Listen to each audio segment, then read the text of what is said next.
দোয়া করা যাবে কিনা মানে রোজা রেখে 4-5 দিন খতম দেওয়া উত্তম নাকি অর্থ সহ একবার দেওয়া উত্তম একটু জানাবেন। রমজানের সাহরি ও ইফতারের সময় আগে পরে হলে তার শরীর বিধান কি? রোজা রেখে সারাটা দিন রাসূল আকরাম সাল্লাল্লাহু আলাইহি ওয়াসাল্লাম কিভাবে কাটাতেন? কয়েকদিন আমি হাসপাতালে ছিলাম, এইজন্য সালাত আদায় করতে পারি নাই। সালাত আদায় করার পদ্ধতি।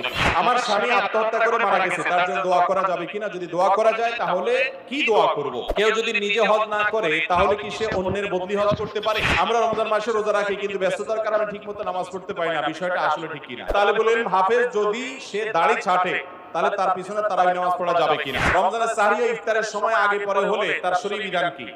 সাহরি বা ইফতারি যদি আগে বা পরে হয়ে যায়, কথার কথা ইফতারি টাইমের আগে করে ফেলেছেন, সূর্য এখনো ডুবে নাই, তাইলে ওই রোজা হয় না, এটা আবার রাখতে হবে।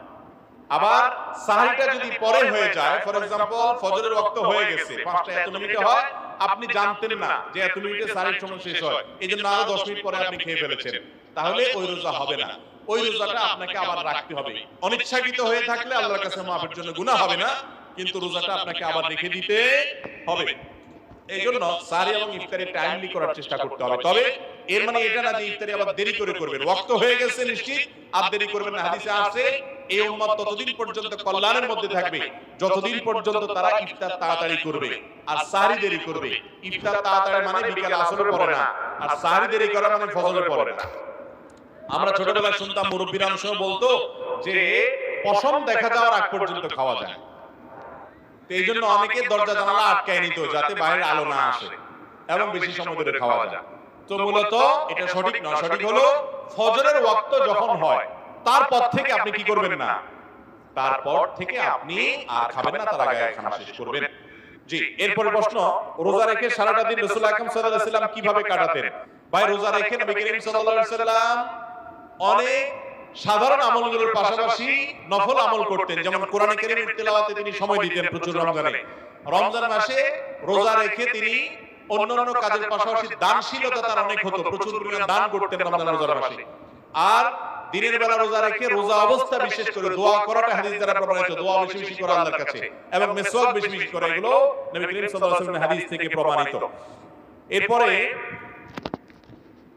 রোজা রেখে 4-5 দিন খতম দেওয়া উত্তম নাকি অর্থ সহ একবার দেওয়া উত্তম একটু জানাবেন।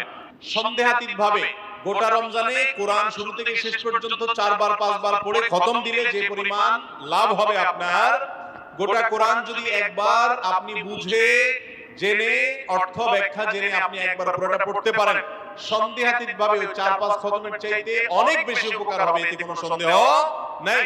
কোরআন বুঝে পড়তে হবে, যদিও না বুঝে পড়লেও আমরা সওয়াব পাবো, কিন্তু বুঝে পড়ার চেষ্টা আমাদের থাকতে হবে। আমরা মনে করি কোরআনটা মন্ত্রের মতো শুধু পড়ে যাব, এটা বোধহয় বুঝার কিছু না, অথচ কোরআন বুঝার চেষ্টা আমাদের থাকতে হবে।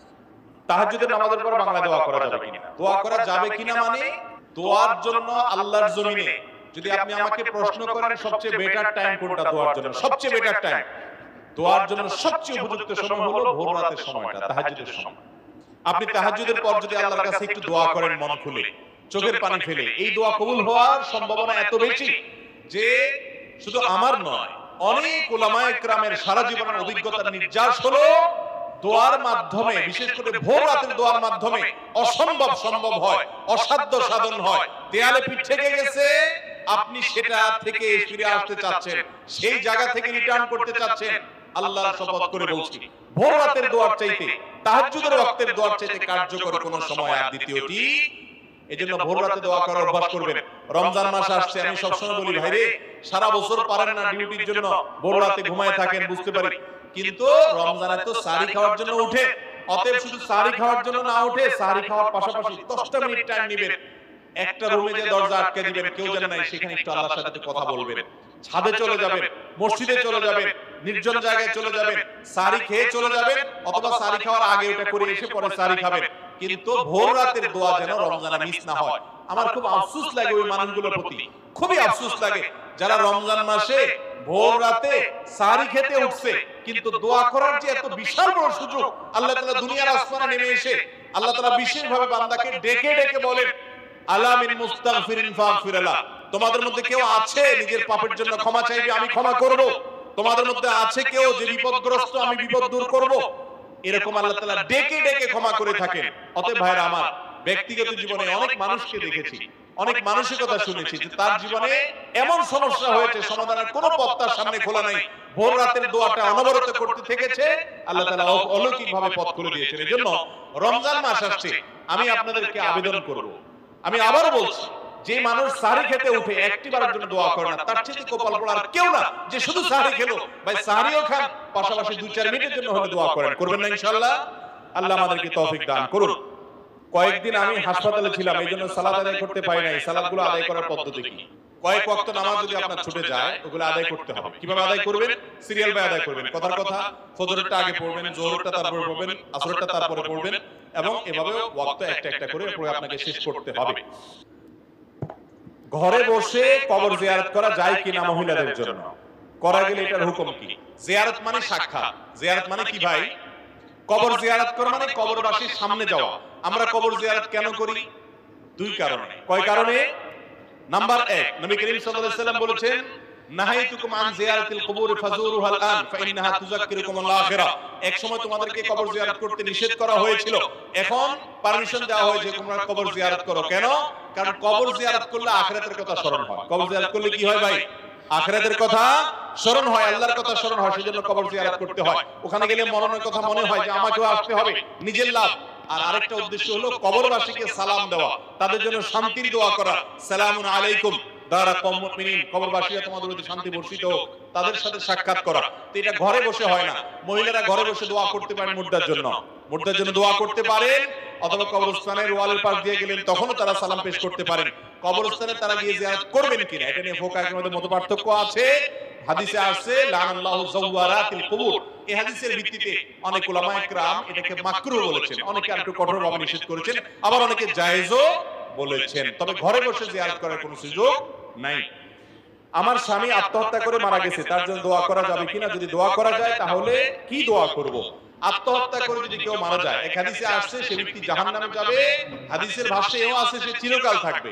কিন্তু এই হাদিসের ব্যাখ্যায় আহলুস সুন্নাহ ওয়াল জামাআতের সমস্ত মুহাদ্দিসিন ফুকাহা কেরাম যতজনের মতামত আমার নজরে পড়েছে, এটা আমি যথেষ্ট ঘাটাঘাটি করেছি, প্রায় সবগুলাই এই যে কেউ যদি এটাকে জায়েজ মনে করে ঈমান হারা হয়ে মরে, তাহলে তার জন্য স্থায়ী জাহান্নাম।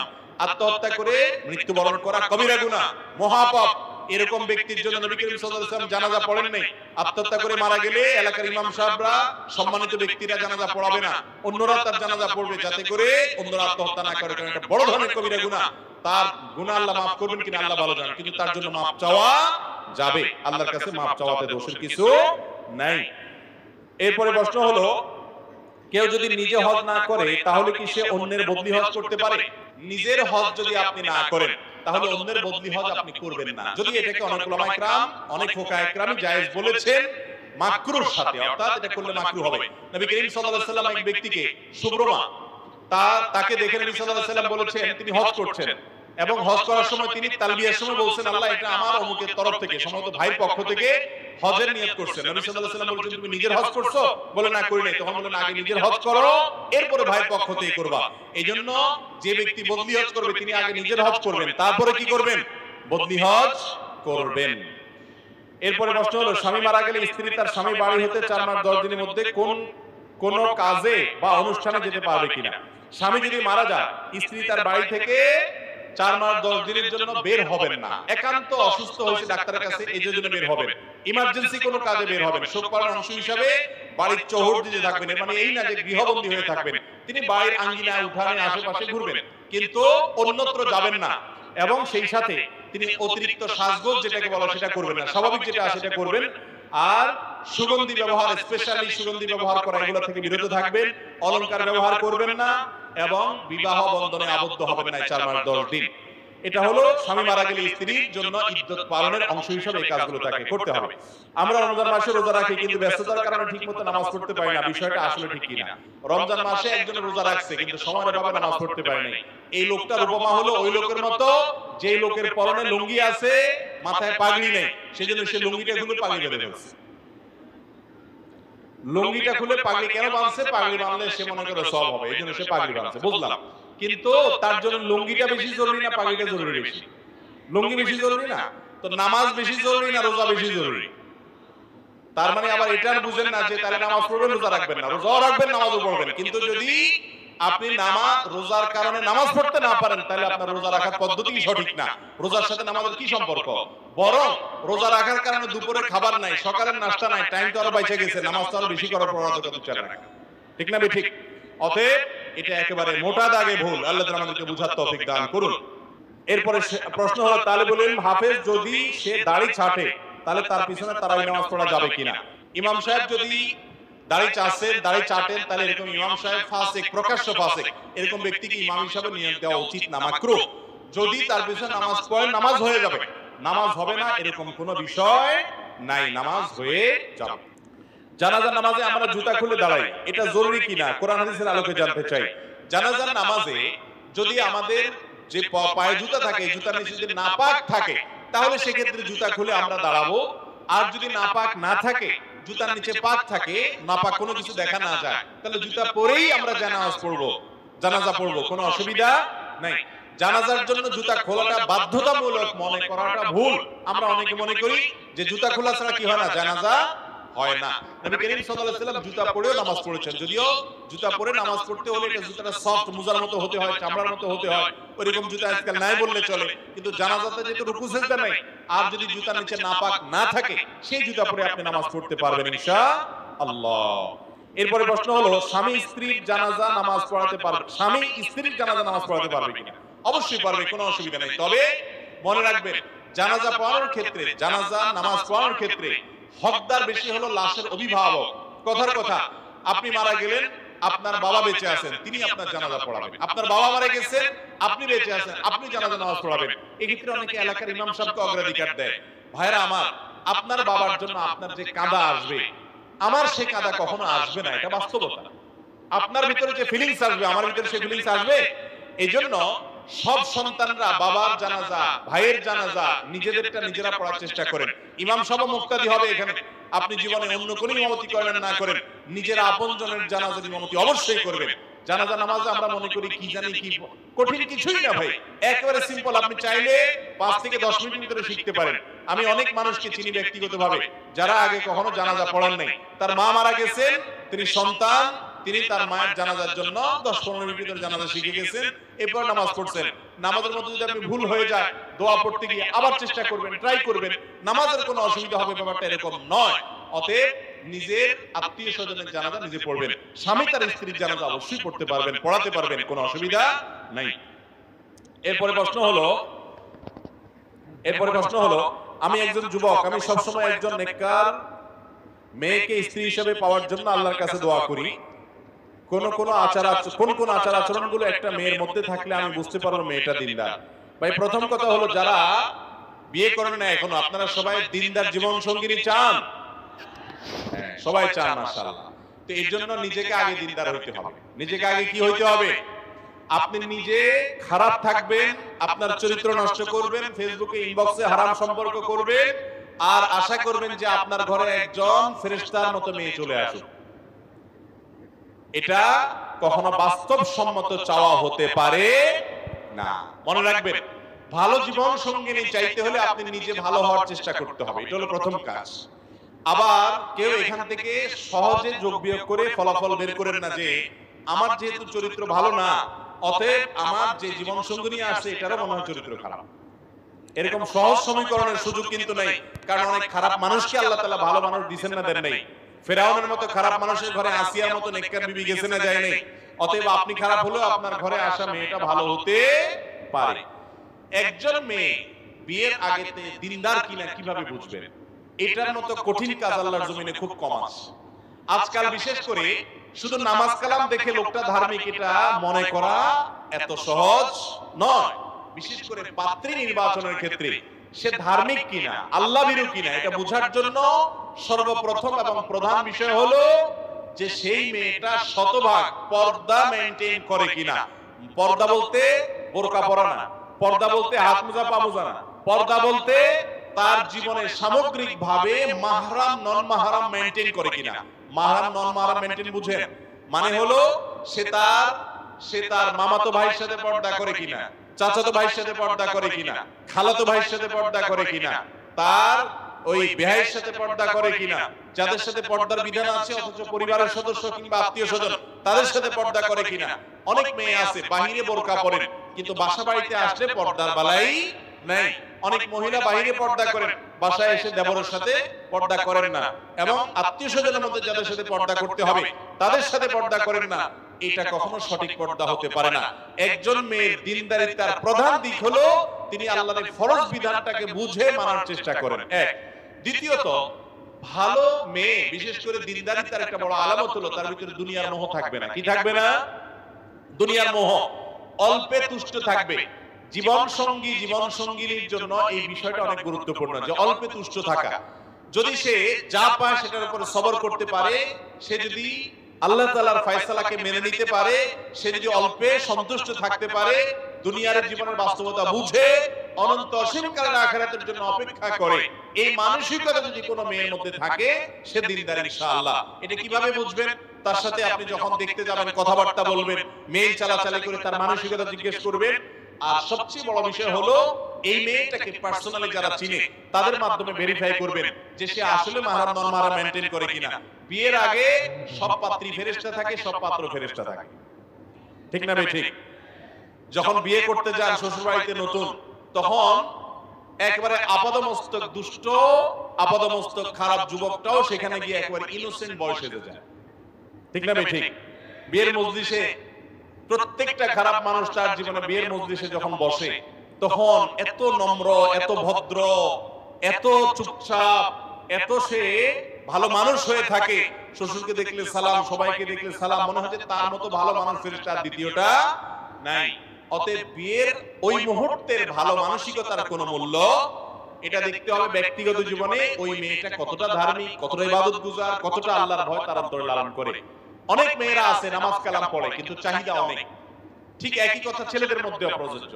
অতএব সে কখনো দিনদার বা জীবন সঙ্গী হিসাবে পারফেক্ট হতে পারে। এই জন্য এই বিষয়গুলোকে খেয়াল করবেন। এবং সর্বোপরি কোরআন এবং সুন্নাহর কাছে সারেন্ডার করার মতো মানসিকতা আছে কিনা। কোরআনে আছে, সুন্নাতে আছে, আল্লাহ তাআলার নির্দেশে আছে, রাসূলের হাদিসে আছে। আর কোনো কিছু বুঝাবুঝি নেই, আমি নিজেকে সারেন্ডার করে দিলাম, এ হলো মুত্তাকি, এ হলো পরেজগার, এ হলো দিনদার। এরকম জীবন সঙ্গী যদি পাওয়া যায় তো মনে রাখবেন এটা হলো আল্লাহর জমিনে সবচেয়ে বড় অ্যাসেট, সবচেয়ে বড় সম্পদ, সবচেয়ে মূল্যবান এবং দামি বিষয় হলো এটা। নবী করিম সাল্লাল্লাহু আলাইহি সাল্লাম বলেছেন, আদ-দুনিয়া কুল্লুহা মাতা, এই দুনিয়াতে সবকিছুই এমন করে আল্লাহ সৃষ্টি করেছেন যে এটার উপকারিতা আমরা ভোগ করি, উপভোগ করি, এনজয় করি। ওয়া খায়রু মাতা'আদ দুনিয়া আল মারআতুস সালিহা, যদি কারোর ঘরে একজন ধার্মিক, আল্লাহ ভীরু, আল্লাহকে চিনে এরকম একজন দিনদার মেয়ে আসে, তার জীবনে যে সৌভাগ্য হবে, সে যে সম্পদের মালিক হবে, এই রকম সৌভাগ্য আর কারো জীবনে হতে পারে না।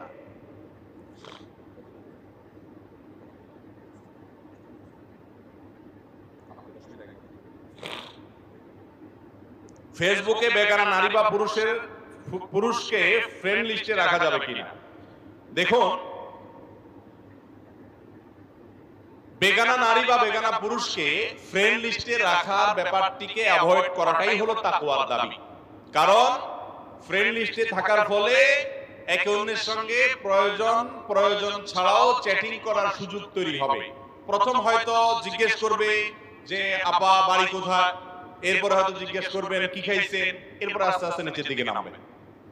আল্লাহ রাব্বুল আলামিন এমন ভাবে সৃষ্টি করেছেন নারী পুরুষকে, একে অন্যের কাছে যখন আসবে, যাদের সাথে বিবাহ বন্ধনে আবদ্ধ হওয়া হালাল, অর্থাৎ যারা আপনার গায়রে মাহরাম, অর্থাৎ যারা পরপুরুষ এবং পরনারী, এরকম মানুষদের যত সংস্রবে আসবেন, যত সান্নিধ্যে আসবেন, নিজেকে আপনি নিয়ন্ত্রণ করতে পারবেন না। টুডে অর টুমরো, আজ হোক আর কাল, আপনি আস্তে আস্তে আপনার মনকে খারাপ দিকে নিয়ে যেতে বাধ্য। এটা আল্লাহ তাআলা সৃষ্টি করেছেন এইভাবে। আর এজন্য আল্লাহ বলেছেন ওয়ালা তাকরাবুজ জিনা, তোমরা জিনার কাছেও যেও না। কারণ জিনা এমন একটা অপরাধ যেটার কাছে গেলে এরপরে ওইটাতে পতিত হয়ে যায়, নিজেকে নিয়ন্ত্রণ করতে পারে। এইজন্য ফেসবুকে ছেলেরা ছেলেদেরকে, মেয়েরা মেয়েদেরকে ফ্রেন্ড লিস্টে রাখবেন। এবং যদি কোনো আপনার পরিচিত মেয়েরা থাকে, আপনার বোন, আপনার স্ত্রী, তাহলে যথাসম্ভব তাদের প্রাইভেসি যেন ঠিক থাকে সেদিকটা খেয়াল রাখবেন। তাদের প্রোফাইল পিকচারে এখনো পর্যন্ত ফেসবুক ম্যান্ডেটরি করে নাই যে তার অরিজিনাল ছবি দিতে হবে, যে কোনো কিছু দিয়ে রাখা যায়। অতএব তার ছবি যেন অনেকে প্রদর্শন করে বেড়ায় সেজন্য না করে, এগুলো খেয়াল করতে হবে। এক কথা, ফিতনা থেকে দূরে থাকতে হবে। ভাই যেই জায়গায় ভয় আছে সেই জায়গায় আপনি হাত দিবেন না। এক জায়গায় কারেন্টের হাই ভোল্টেজের লাইন আছে, এই মুহূর্তে বিদ্যুৎ নাই, ওই জায়গায় আপনি হাত দিবেন? কেন দিবেন না? বিদ্যুৎ তো নাই এখন, সমস্যা তো নাই। হাত এজন্য দিবেন না যে এত বিদ্যুৎ তো নাই এখন, সমস্যা তো নাই। হাত এজন্য দিবেন না যে এত হাই ভোল্টেজের লাইন, বিদ্যুৎ নাই, ঠিক আছে, যে কোনো মুহূর্তে চলে আসলে আমার তো অবস্থা খারাপ হয়ে যাবে, কয়লা হয়ে যাব আমি। ঠিক একই ভাবে কোন মেয়ের সাথে আপনার পরিচয় হলো, আপনি বলবেন যে হুজুর আপনারা এত খারাপ চিন্তা করেন কেন? দেখলেই কি মানুষ খারাপ চিন্তা করে নাকি? না ভাই, দেখলে খারাপ চিন্তা হয় না। তো প্রথমে বিদ্যুৎ থাকে না, একটা সময় বিদ্যুৎ আসে, এই বাস্তবতা অস্বীকার করা যাবে না।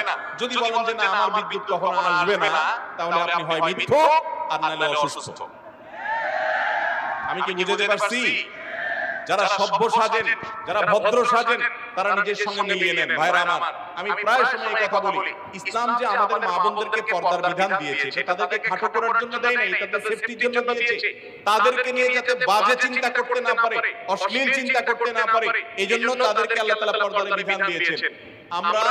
আমরা বাহিরে যখন বের হই, আমাদের সাথে আমাদের স্ত্রী, আমাদের মা বোন, আমাদের পরিবারের মেয়েরা যদি পর্দা ছাড়া খোলামেলা পোশাকে বের হয়, গোটা রাস্তাঘাটের যত মানুষ তাদের দিকে দৃষ্টিপাত করে, স্বাভাবিকভাবে যত মানুষ তাদেরকে দেখে, সবাই তাদেরকে নিয়ে কি চিন্তা করে? আপনি বলবেন সবাই কি আর খারাপ চিন্তা করে? দেখলেই কি খারাপ চিন্তা আসে? হ্যাঁ, অবশ্যই দেখলে খারাপ চিন্তা আসে না, কিন্তু 1000 মানুষ যদি দেখে, এর মধ্যে অন্তত কয়েকশো মানুষ তাকে মনে মনে ধর্ষণ করবে। এই বাস্তবতাকে অস্বীকার করতে পারে মিথ্যাবাদী অথবা অসুস্থ মানুষ। কোন সুস্থ এবং সত্যবাদী মানুষ এই বাস্তবতাকে অস্বীকার করতে, আপনি পরনারী যদি দেখেন খোলামেলা পোশাকে, পর্দাহীন ভাবে যদি আপনি দেখেন, আপনি মনে মনে কি চিন্তা করেন? আপনার বোন, আপনার মা, তারা যদি পর্দাহীন ভাবে খোলামেলা ভাবে বাইরে বের হয়, শরীয়তের বিধান লঙ্ঘন করে, তাদেরকে নিয়ে মানুষ একই চিন্তা করে, আপনারটা আপনি ভাবেন। অতএব আমাদেরকে পর্দার বিধানটাকে অস্বীকার করার কোনো সুযোগ নাই। এই বিধানটাকে আমাদের মেনে চলতে হবে। আল্লাহ আমাদেরকে বুঝার তৌফিক দান করুন। এরপরে অতএব ফেসবুকে মেয়েদেরকে বন্ধু হিসাবে যুক্ত করবেন না যারা আপনার গায়রে মাহরাম, যারা পরনারী, কারণ এর মাধ্যমে ফিতনার দুয়ার উন্মুক্ত হয়। কত সংসার ভেঙে খান খান হয়ে গেছে শুধু ফেসবুকে। ছেলে পুরুষ লোকটা অন্য মেয়েদের সাথে বদমাইশির সম্পর্ক করেছে, মহিলা সে পরকীয়ায় লিপ্ত হয়ে গেছে, আছে না নাই? অতএব ভাইরা আমার, এই সোশ্যাল মিডিয়াকে যদি আপনি নিয়ন্ত্রণ করতে না পারেন, আপনাকে যদি ফেসবুকে ইউজ করে তো আপনি শেষ। আপনি ফেসবুকে ইউজ করতে হবে, অর্থাৎ ভালোটা নেবেন, খারাপটা নেবেন না। আপনার বন্ধু তালিকায় গায়ে মারাম পুরুষ মহিলা থাকে, অত বৃদ্ধা মানুষ, অথবা তার সাথে আপনার স্বার্থ সংশ্লিষ্ট কোনো বিষয় আছে, ধরুন আপনার অফিসের কলিগ, তার সাথে হয়তো আপনার ব্যক্তিগত অফিসের অনেক জিনিস আদান প্রদান করতে হয়, সেগুলো ফিতনা মুক্ত ভাবে যেন করা যায় সেটি নিশ্চিত করে তারপরে আপনি আপনার লিস্টে তাকে যুক্ত করবেন। এরপর প্রশ্ন হলো, আমার কথা বা কোনো কাজে ভুল পেলে বন্ধুরা বা অন্যরা আমার দাড়ি নিয়ে কটু কথা বলে, যা কষ্ট লেগে যায়, আপনার মতামত কি? ভাইরা আমার, আমাদের সমাজে কিছু মানুষ দাড়ি রেখে ফেললে মনে করে লোকটা ফেরেশতা হয়ে যেতে হবে। এই জন্য অনেক মানুষ দাড়ি রেখে যদি উল্টাপাল্টা কিছু করেন, ভুলভাল কিছু করেন, তখন তার দাড়ি নিয়ে খোঁটা দেয় এবং দাড়ি নিয়ে এমন ভাবে কথা বলে লোকটা মনে হয় দাড়ি রেখে অন্যায় করেছে। ঠিক না ঠিক? একজন মানুষ দাড়ি রাখার পর একটা 2 নম্বরই কাজ করেছে, কথার কথা। আরেকজন মানুষ দাড়িও রাখে নাই, 2 নম্বরই কাজও করেছে। এই দুইজনের মধ্যে অপরাধের মধ্যে মাত্রা কার বেশি? যে দাড়িও রাখলো না সে তো একটা ওয়াজিব তরক করলো, আবার একটা গুনার কাজ করলো। যে বেচারা দাড়ি রেখে একটা আকাম করছে, সে অন্তত দাড়ি রাখার কাজটা তো করছে, আরেকটা আকাম করে একটা গুনাহ না করছে, আরেকটা তো সে করলো না। ঠিক না ঠিক? আমাদের দেশে অনেক সময় দেখা যায় কেউ দাড়ি রাখলে বলে, ভাই দাড়ি রাখছো, দাড়ির ইজ্জত রক্ষা করতে পারবা, দাড়ির ইজ্জত রক্ষা করতে না পারলে দাড়ি রাখা ঠিক না। এই ফতোয়া শুনছেন আপনারা? এই ফতোয়া ভুল ফতোয়া, এটা কোনো সঠিক ফতোয়া না। দাড়ির ইজ্জত না রাখতে পারলে যদি দাড়ি রাখা না যায়, তাহলে ইসলামের ইজ্জত না রাখতে পারলে মুসলমানও থাকা যায় না। আমরা কি ইসলামের ইজ্জত পুরোপুরি সবাই রাখতে পারি? তাহলে আমরা ইসলাম কি ছেড়ে দিব? তাহলে একইভাবে দাড়ির ইজ্জত বলতে কোনো কথা নাই। একজন মুসলমান দাড়ি থাকুক আর না থাকুক, তিনি সব ক্ষেত্রে সৎ, ভালো, নেককার এবং আল্লাহর নির্দেশের পথে চলার চেষ্টা করতে হবে। দাড়ি রাখুক অথবা না রাখুক, এর সাথে দাড়ির কোনো সম্পর্ক, মনে রাখবেন, আপনি কি দাড়ি রাখতে না পারেন এর কারণে আপনার ঈমান যাবে না, আপনি মুসলমান থাকবেন। কিন্তু কেউ দাড়ি রেখেছে তাকে যদি তাচ্ছিল্য করেন, বিশেষ করে যুবকদের বলছি, অনেক তরুণরা আছে নিজের কোনো বন্ধু হয়তো দাঁড়িয়ে রেখেছেন, নামাজ পড়া ধরেছেন, তাকে নিয়ে আপনি ঠাট্টা করছেন, বিদ্রূপ করছেন। ঈমান ভঙ্গের কারণ আছে অনেকগুলো। অনেক উলামা ইকরাম বলেছেন 10টি কারণ আছে ঈমান ভঙ্গের। এই কারণগুলোর কোনটি পাওয়া গেলে আপনি ইসলাম থেকে খারিজ হয়ে যাবেন, সাথে সাথে বেঈমান হয়ে যাবেন। এর মধ্যে একটা হলো ইসলামের কোন একটা সাধারণ বিষয় নিয়ে যদি আপনি তাচ্ছিল্য করেন, বিদ্রূপ করেন, ব্যঙ্গ করেন, হাসাহাসি করেন, তাহলে কিন্তু ঈমান নষ্ট হয়ে যাবে। অতএব দায়ী রাখার এই নির্দেশ নবী করিম সাল্লাল্লাহু আলাইহি ওয়াসাল্লামের, সমস্ত নবী রাসূলদের সুন্নাত।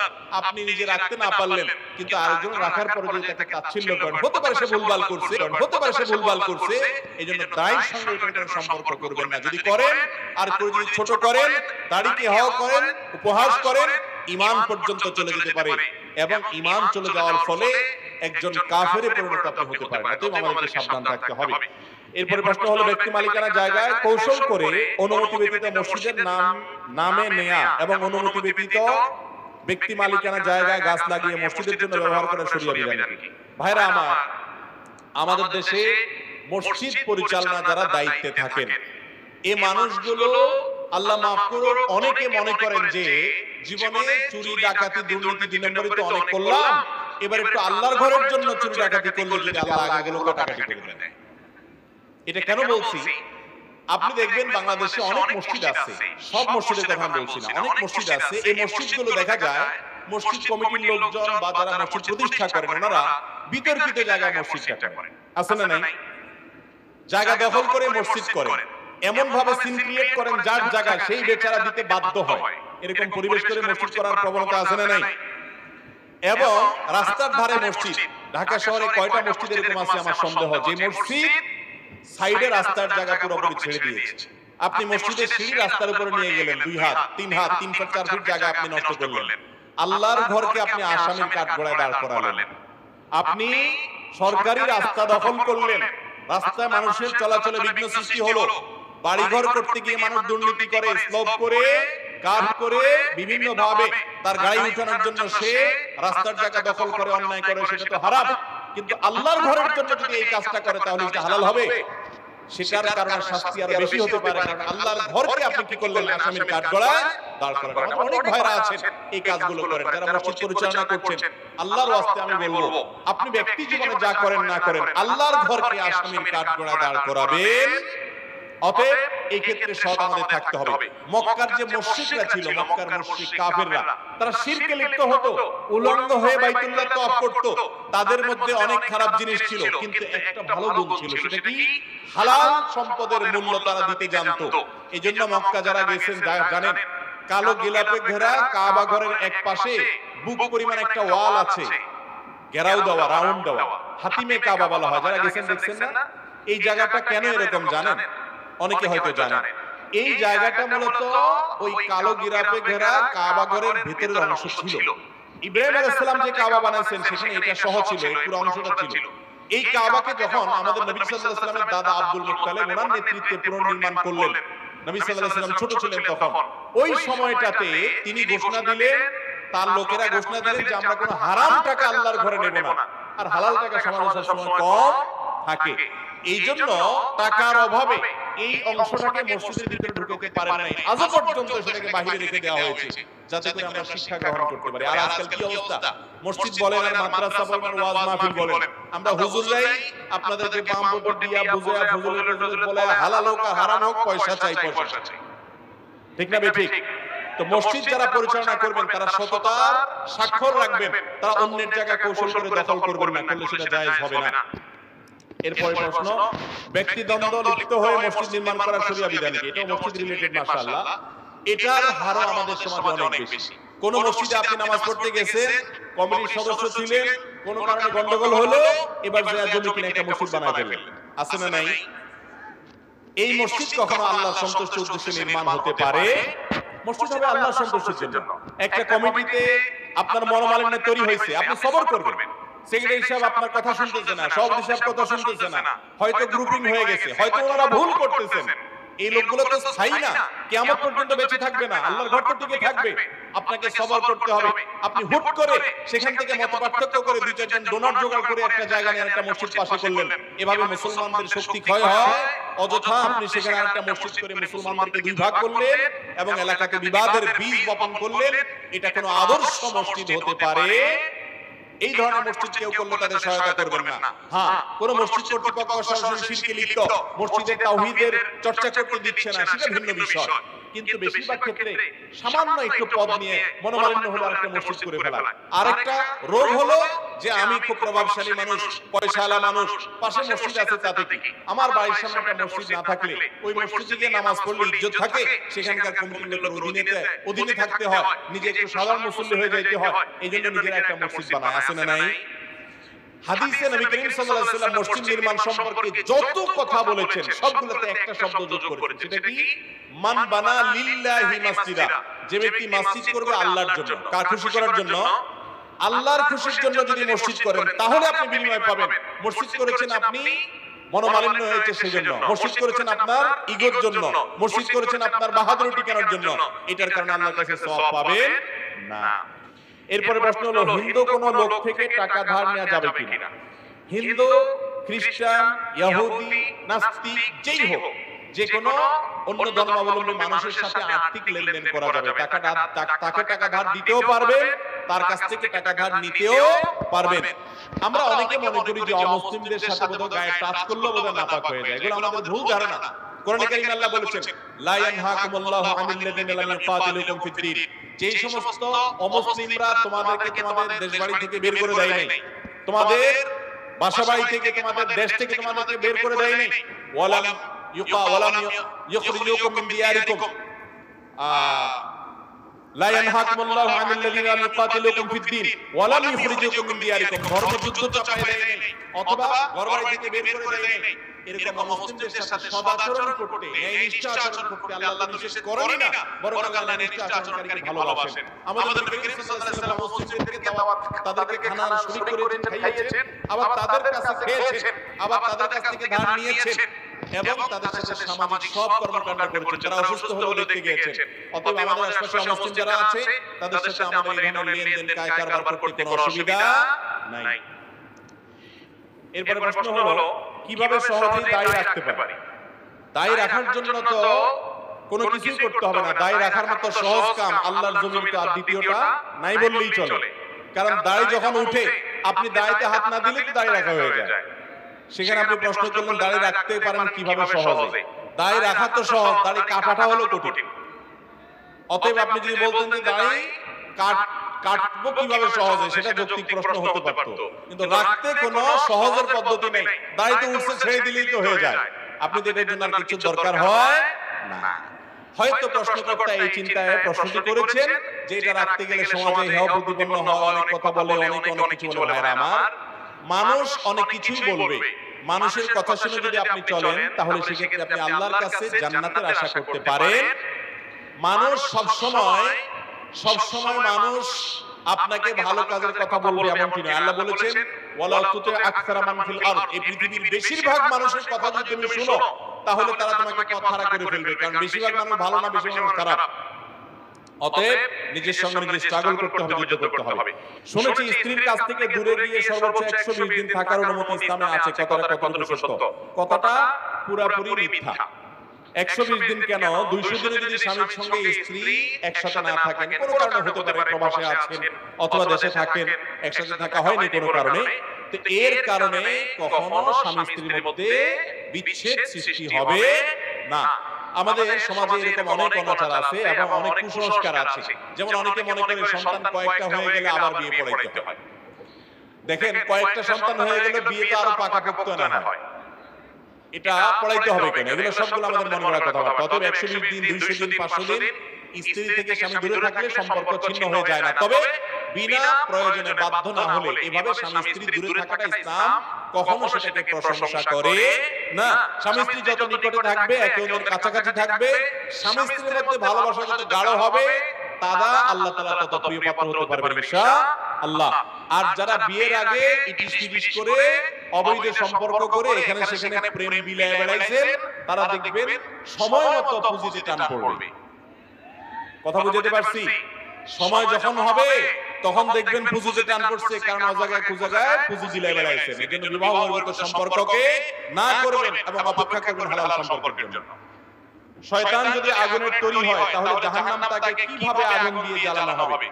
দেখুন, শয়তান আগুনের তৈরি, আবার জাহান্নামে আল্লাহ তাকে আগুন দিয়ে কিভাবে তৈরি করবে, শাস্তি দিবেন। এটার উত্তরে অনেক কথাই বলা যায়। এর ভিতরে একটা কথা তো কমন আমরা জানি, সেটা হলো আমাদের আল্লাহ মাটি দিয়ে তৈরি করেছেন। মানুষ কি দিয়ে তৈরি করছেন?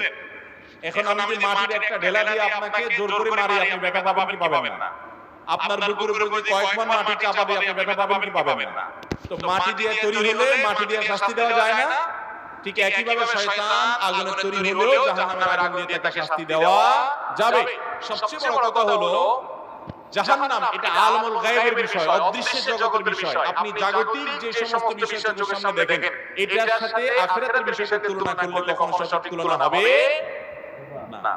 মুরগি দেখানো, মুরগির দোকানে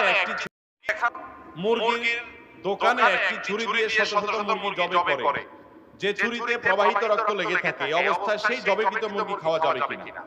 একটা মুরগি জবে করা হয়েছে ছুরি দিয়ে, এই প্রবাহিত রক্তটা না পাক। পয়েন্টটা গুরুত্বপূর্ণ। এই রক্ত যেটা রগ থেকে বের হয় এটাকে প্রবাহিত রক্ত, প্রবাহমান রক্ত বলে। স্পিডি যেটা বের হয়, প্রবাহমান রক্তটা না পাক। অতএব ছুরিতে যে লেগে গেছে ছুরি কিন্তু না পাক হয়েছে। এখন প্রশ্ন হলো, এই ছুরিটা দিয়ে যদি আরেকটা মুরগি জবে করা হয়, সে মুরগি হালাল হবে কিনা? উত্তর হলো হালাল হবে। কেন হালাল হবে? কারণ ওই মুরগিটা থেকে আবার যে রক্তগুলো বাইর হবে সেগুলোও কি ওই প্রবাহমান রক্তটা কি নাপাক। গোশতের সাথে যে রক্তটা লেগে থাকে ওইটা কিন্তু নাপাক না, ভুল বুঝবেন না। যেমন আপনি বাজার থেকে গরুর গোশত কিনে এনেছেন, আপনি যদি 5-12 ধন 10-12 ধন, তারপরেও দেখবেন পানির মধ্যে লালচে ভাব আছে কি নাই? ওই রক্ত নাপাক না, গোশতের সাথে যেটা লেগে, এটা প্রবাহমান রক্ত না। কিন্তু যেটা প্রবাহমান রক্ত দমে সাইল বলা হয় ফিকহের কিতাবের ভাষায়, সেটা নাপাক। অতএব একটা মুরগি জবে করার ফলে যে রক্তটা লেগে গেছে, ওই ছুরি দিয়ে আরেকটা মুরগি আপনি জবে করেন, কোনো অসুবিধা নেই। জবে বিশুদ্ধ হওয়ার জন্য শর্ত হলো রগগুলো ঠিকমতো কাটা গেল কিনা সেটা। রগ যদি ঠিকমতো লাগা যায় তাহলে আর কোনো অসুবিধা নাই। অতএব আপনার খেয়াল রাখতে হবে যে এই ছুরির কারণে কোনো অসুবিধা হবে না, আপনার হয়ে যাবে, তবে জবাই হয়ে যাবে। তবে মুশকিল হলো একটা ছুরি দিয়ে কুরবানির সময় আপনারা দেখেন হুজুররা যারা জবাই করে বা আপনারা অনেকে জবাই করেন, একই ছুরি দিয়ে অনেক গরু জবাই করে। এটা উচিত না। কেন উচিত না? কারণ হলো বিশেষ করে রক্ত লেগে যাওয়ার ফলে যেটা হয়, যেটা স্লিপ করে এবং ধোঁতা হয়ে যায়, পশুর কষ্ট হয়। নবী করিম সাল্লাল্লাহু আলাইহি ওয়াসাল্লাম বলেছেন, তোমরা পশু জবে করলে বিনা প্রয়োজনে সেটাকে কষ্ট দিবে না, ভালো করে ছুরি ধার দিয়ে নেবে। মুসলিম হাদিস। এইজন্য রক্ত লেগে গেলে এটা ধুয়ে ফেলেন, পরিষ্কার করেন, আবার একটু ধার দেন, তারপরে জবে করেন। বাকি এই নাপাক রক্ত লাগার কারণে যে পরে মুরগি হারাম হবে এমন কোনো কথা নাই, কারণ ওখানেও আবার ওই নাপাক রক্তই লাগতেছে। তবে ধুয়ে এবং পরিষ্কার করে নেওয়া উত্তম। মাজারে গিয়ে কিছু চাওয়ার শরীর বিধান কি? ভাই, আমরা সব কিছু চাইবো কার কাছে? নামাজের মধ্যে সূরা ফাতিহাতে আমরা বলি ইয়্যাকা না'বুদু ওয়া ইয়্যাকা নাস্তাঈন, আল্লাহ আপনারই ইবাদত করি আর সাহায্য কার কাছে চাই? মাজারে। আল্লাহ আপনার ইবাদত করি আর মাজারে গিয়ে সাহায্য চাই, এই কথা বলছি? বলি আল্লাহ আপনার ইবাদত করি আর সাহায্য কার কাছে চাই? আপনার কাছে একমাত্র সাহায্য চাই। ইয়্যাকা নাস্তাঈনের অর্থ আপনার কাছে সাহায্য চাই না। ইয়্যাকা নাস্তাঈনের অর্থ হলো শুধুমাত্র কেবল আপনার কাছেই সাহায্য চাই। তাহলে কোনো মাজারে গিয়ে কোনো সাহায্য চাওয়া যাবে? মাজারওয়ালার কোনো কিছু দেওয়ার কোনো ক্ষমতা, সব ক্ষমতা আল্লাহ তাআলার হাতে। মাজারে যিনি শায়িত আছেন তিনি নিজেও কার কাছে চাইতেন? আল্লাহর কাছে চাইতেন। অতএব আপনি কার কাছে চাইবেন? আমাদের অনেক ভাইরা আছেন ব্যবসা বাণিজ্যের উন্নতি হয় না, চাকরি টিকে না, সন্তান হয় না, তো উনি মাজারে চলে যান, আছে না নাই? ওই মাজারওয়ালার কোনো পাওয়ার নাই, ওই মাজারওয়ালা নিজেও আল্লাহর কাছে চাইতেন। আল্লাহ বলেছেন উদউনি, তোমরা আমার কাছে দোয়া করো, আস্তাজিব লাকুম, আমি দোয়া কবুল করব। যেখানে আল্লাহ স্বয়ং দোয়া কবুল করার ওয়াদা করেছেন, সেখানে আপনি মাজারওয়ালার কাছে চাওয়া জায়েজ নাই। যদি কেউ মাজারওয়ালার কাছে চায় এবং প্রার্থনা করে এবং তাকে আল্লাহ রাব্বুল আলামিন যেরকম যা খুশি তা যা দিতে পারেন, সেই ব্যক্তি এরকম দেওয়ার ক্ষমতা রাখেন, এই বিশ্বাস রেখে তার কাছে শিরক হবে, ঈমান চলে যাওয়ার মতো বিষয় হবে। আল্লাহ আমাদেরকে বুঝার তৌফিক দান করুন। অনেকে বলেন যে না, মাজারে গিয়ে আমরা আল্লাহর কাছে দোয়া করি, আল্লাহর কাছে দোয়া করি, মাজার আল্লাহর কাছে না। তাহলে আমার প্রশ্ন হলো, মাজারে গিয়ে কেন? আল্লাহর কাছে দোয়া তো আপনি এখানে বসে করলে হবে, আপনার বাসায় করলে হবে। কিছু জায়গা আছে দোয়া কবুলের জায়গা, যেমন আরাফাতের ময়দান, যেমন তওয়াফ করতে করতে দোয়া কবুল হয়, সাফা পাহাড়ের উপর দোয়া কবুল হয়, মারওয়া পাহাড়ের উপর দোয়া কবুল হয়। দোয়া কবুলের কিছু জায়গা আছে, কিন্তু মাজার বা যে কোনো কবরস্থানে গিয়ে দোয়া করলে দোয়া কবুল হয় এমন কোন কথা কোন হাদিসে বর্ণিত হয় অতএব মাজারে গিয়ে কেন দোয়া করবেন? হ্যাঁ, মাজারে যাবেন, কবর, মাজার মানে কবর, কবরে যাবেন কবরবাসীকে সালাম দেওয়ার জন্য। সেখানে বরং তাদের কাছে তাদের শান্তি দোয়া করে আসবেন, তাদের কাছে কিছু চাওয়ার বিষয় নাই। যারা মাজারে চান তাদের ঈমান হারা হওয়া পর্যন্ত ভয় আছে। আল্লাহ তাআলা আমাদেরকে বেঁচে থাকার তৌফিক দান করুন। এরপরে প্রশ্ন হলো, বিধর্মীকে তরজমাতুল কোরআন হাদিয়া দেওয়া যাবে কিনা? অবশ্যই দেওয়া যাবে। ভিন্ন ধর্মের মানুষদেরকে কোরআনের অনুবাদ দিতে পারেন। আপনি বলবেন তারা তো ওযু ছাড়া ধরবে, কোনো অসুবিধা নাই, কারণ ওযু ছাড়া কোরআন ধরবেন না এই নির্দেশ তো মুসলমানের জন্য। শরীয়তের সকল নির্দেশ কার জন্য? মুসলমানের জন্য। যে ব্যক্তি মুসলমান না তার জন্য শরীয়তের কোনো নির্দেশ না। বিধায় একজন মুসলমানকে কোরআন আপনি দিতে পারেন অনুবাদ, তিনি পড়ে আল্লাহর কালাম সম্পর্কে জানতে পারেন। এরপরে প্রশ্ন হলো, আবহাওয়ার পূর্বাভাসের ব্যাপারে আকীদা কি হবে? অনেকে মনে করেন আবহাওয়ার পূর্বাভাস বিশ্বাস করলে ঈমান থাকবে না। এটা মূর্খতা সুলভ কথা, এটা অজ্ঞতা সুলভ কথা। আবহাওয়ার পূর্বাভাস বিষয়টা কি? বিষয়টা হলো আবহাওয়াবিদরা বিভিন্ন পরিস্থিতি দূর থেকে তারা পর্যবেক্ষণ করতে পারেন, করার পর তারা বলেন যে এই জিনিসটা হওয়ার সম্ভাবনা আছে। তাও তারা নিশ্চিত দেন না, বলেন যে সম্ভাবনা আছে। যেমন কথার কথা, আপনি একটা কিছু দেখে আলামত করলেন, একজনের জুতার আওয়াজ আপনার মুখস্থ হয়ে গেছে, সেইভাবে হাঁটে, তার আওয়াজ শুনে বুঝলেন যে অমুক আসছে, সম্ভাবনা আছে, আপনি বললেন অমুক হওয়ার সম্ভাবনা আছে। এটা যেরকম কোনো গুনাহের বিষয় না, আবহাওয়ার সংবাদ বিশ্বাস করলেও কোনো ঈমান যাওয়ার কারণ নাই। কারণ সেটা তারা যা দেখেন দূর থেকে, সেটা আলোকে তারা সম্ভাবনার কথা বলেন, বিধায় এটা মনে করলে কোনো অসুবিধা নাই।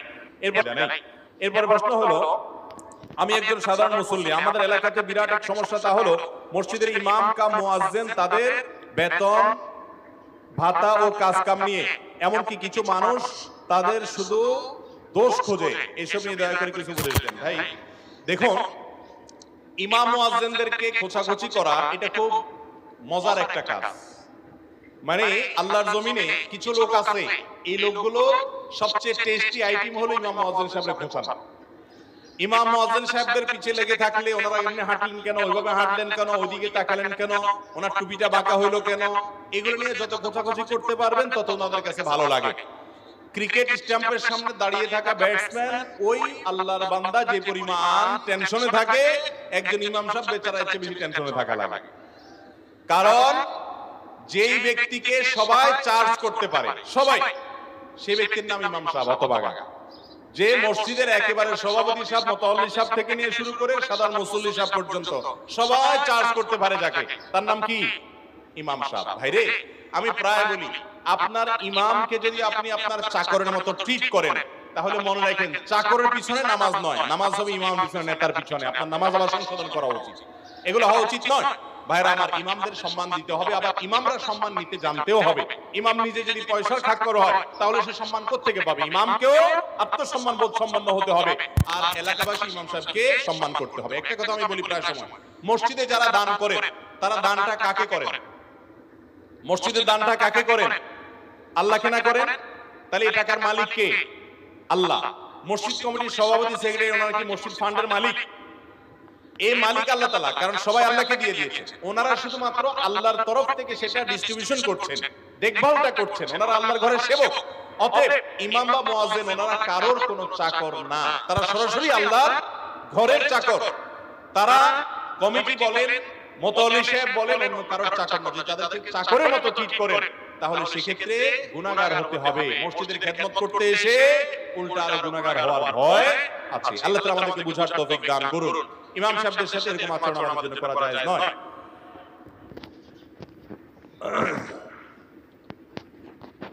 এরপরে খুচরা প্রশ্নগুলো দিয়ে দিই। নাভির নিচের বা গুপ্তাঙ্গের লোম 40 দিনের মধ্যে না কাটলে গুনাহ হবে কিনা? জি ভাই, 40 দিনের মধ্যে কাটা উচিত। 40 দিনের বেশি যদি হয়, তাহলে সেক্ষেত্রে হাদিসে আছে এটা নিষিদ্ধ এবং নাজায়েজ কাজ। বিনা ওজরে এরকম হওয়া উচিত নয়।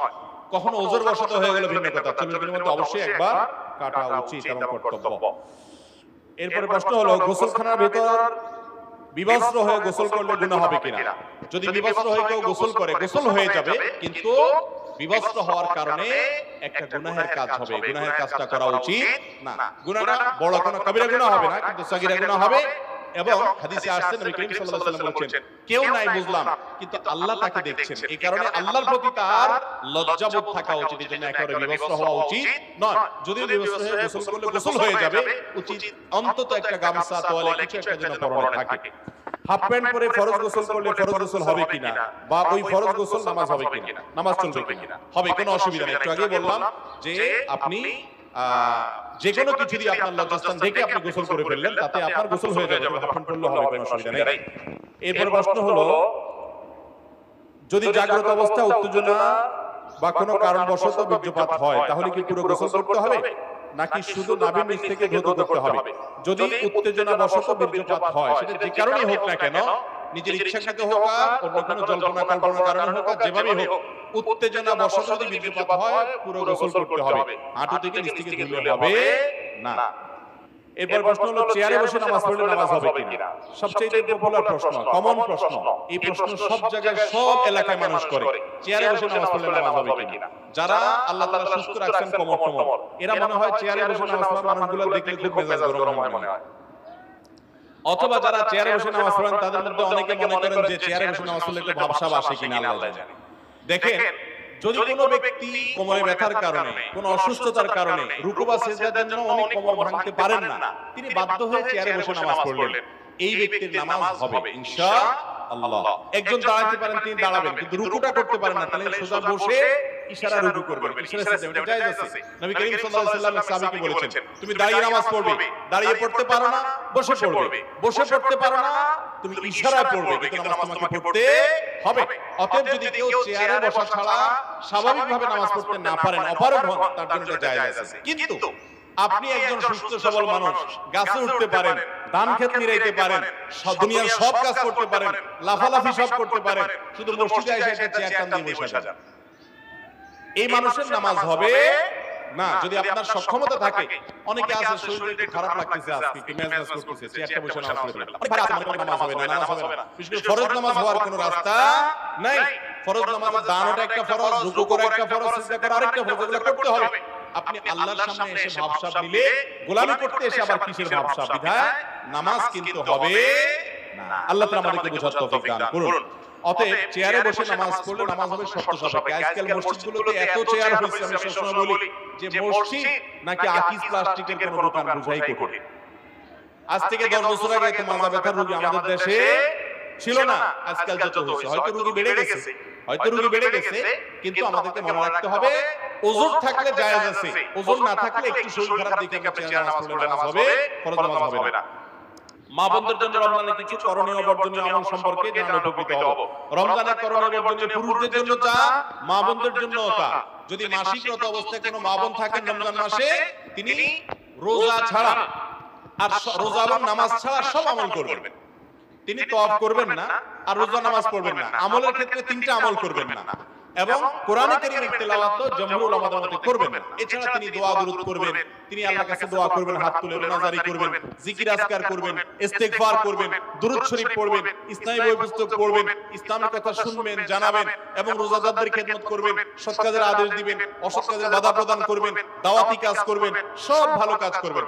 শুধু যেগুলো নিষিদ্ধ সেগুলো বাদে রমজান মাসে সব কাজ মাসিক অবস্থায় একজন মা বোন করতে পারেন। বিশেষ করে তারা গৃহস্থলী কাজ যখন করবেন, ওই টাইমে জিকির, ইস্তেগফার, দুরূদ, এই আমলগুলো অনেক বেশি করতে পারেন। যেগুলো পুরুষদের জন্য বিশেষ আমল, যেমন কথা জামাতের সাথে নামাজ, সেগুলোর জন্য পুরুষদেরকে উৎসাহ দিবেন, এটা একটা গুরুত্বপূর্ণ আমল তাদের জন্য ইনশাআল্লাহ। আল্লাহ। এরপর প্রশ্ন হলো, আমি জেনারেল লাইনের ছাত্র, কিন্তু বর্তমান শিক্ষা ব্যবস্থায় ঈমান ধরে রাখা প্রায় অসম্ভব, এবং নারী থেকেও দূরে থাকা যায় না। যেহেতু আমি কলেজে পড়ি, তাই মাদ্রাসায় যাওয়া সম্ভব নয়, আমার করণীয় কি? ভাইরা আমার, আমাদের যে শিক্ষা ব্যবস্থা আছে, খুবই দুঃখজনক যে এই শিক্ষা ব্যবস্থায় দ্বীন এবং ঈমান টিকিয়ে রাখাটা খুবই জটিল। তাকে এক্সট্রা যদি কেয়ার না নেওয়া হয়, যদি ঈমান সম্পর্কে আলাদা ইলম অর্জনের ব্যবস্থা না থাকে, তাহলে সেক্ষেত্রে ঈমান ধরে রাখার মতো চ্যালেঞ্জের কাজ আর দ্বিতীয়টা নাই। যারা জেনারেল লাইনে পড়াশোনা করছেন তাদেরকে আমরা বলবো, প্রথমত আপনার পড়াশোনা আপনি অব্যাহত রাখুন, সেই সাথে আজকাল অনেকগুলো অনলাইন ইসলামিক একাডেমি হয়েছে, অনলাইন শিক্ষা প্রতিষ্ঠান হয়েছে, অফলাইনে আছে, সেগুলোতে ভর্তি হয়ে যান এবং ইসলামের বেসিক ধারণা আপনি নেন। একটা কোরআনের অনুবাদ, একটা হাদিসের অনুবাদ, একটা সিরাত গ্রন্থের অনুবাদ, এবং বিশেষ করে নিতে পারেন আশরাফুল থানভী রাহমাতুল্লাহ আলাইহির কিছু কিছু বই আছে অসাধারণ, সাধারণ মানুষের দিন আমরা তোমাকে হেল্প করছি। তারা নবী করিম সাল্লাল্লাহু আলাইহি ওয়াসাল্লামকে সহায়তা করে পাহাড়ের চূড়ায় নিলেন, তিনি সেখানে গিয়ে দেখলেন খুব লোমহর্ষক একটা দৃশ্য। নবীজি সাল্লাল্লাহু আলাইহি ওয়াসাল্লাম দেখলেন কিছু লোককে শাস্তি দেওয়া হচ্ছে খুব করুণ ভাবে। সে শাস্তিটা হলো তাদের উপরে প্রহার করা হচ্ছে এবং তাদেরকে উল্টো দিকে ঝুলিয়ে রাখা হয়েছে, গাল কাটা হয়েছে, রক্ত পড়ছে। জিজ্ঞাসা করা হলো কারা? তিনি বললেন এরা হলো সেই সমস্ত লোক যারা রোজা রাখে না, এই রমজান মাসে রোজা ভেঙে ফেলেছে, তাদের এই শাস্তি দেওয়া হচ্ছে। অতএব রমজান মাসে রোজা না রাখা এটা আল্লাহর জমিনে সবচেয়ে ভয়াবহ অপরাধ এবং গুনাহগুলোর মধ্যে থেকে একটা। আল্লাহ তাআলা আমাদেরকে এই অপরাধ থেকে বেঁচে থাকার তৌফিক দান করুন। ভাই আপনারা উঠছেন কেন? মেহেরবানি করে আপনারা বসেন, মেহেরবানি করে বসেন। ইনশাআল্লাহ বিসমিল্লাহ এরপরে আলোচক নিশ্চয়ই সংক্ষেপে আলোচনা করবেন, কিন্তু মজলিসের শেষ পর্যন্ত থাকলে, মজলিসের শেষ পর্যন্ত বসলে মজলিস থেকে যাওয়ার আগে আল্লাহর ফেরেশতা দোয়া করে যে তোমাদের সবাইকে ক্ষমা করা হলো। আপনারা দোয়া নিয়ে যেতে চান না ইনশাআল্লাহ? এত ঘন্টা বসেছেন আর অল্প সময়ের জন্য যদি আপনারা না বসেন তাহলে সেক্ষেত্রে এই দোয়া থেকে বঞ্চিত হবেন। একদম শেষ পর্যন্ত যারা থাকে, আপনি শুনেন বা না শুনেন, হাদিসে এমনও আসছে কেউ মনোযোগ দিয়ে শুনে নাই, ফেরেশতারা বলে কেউ যে এই লোকটা তো মনোযোগ দিয়ে শুনে নাই, তার সম্পর্কে আল্লাহর ঘোষক ফেরেশতা ঘোষণা দেন তাকেও এই মজলিসে কোরআন এবং জিকিরের মজলিসে বসার কারণে তার সমস্ত গুনাহ মাফ করে দেওয়া হয়েছে। আমরা চাই না সেটা ইনশাআল্লাহ? তাহলে একটু সবর করে বসেন মেহেরবানি করে, মজলিসের সৌন্দর্য নষ্ট করবেন।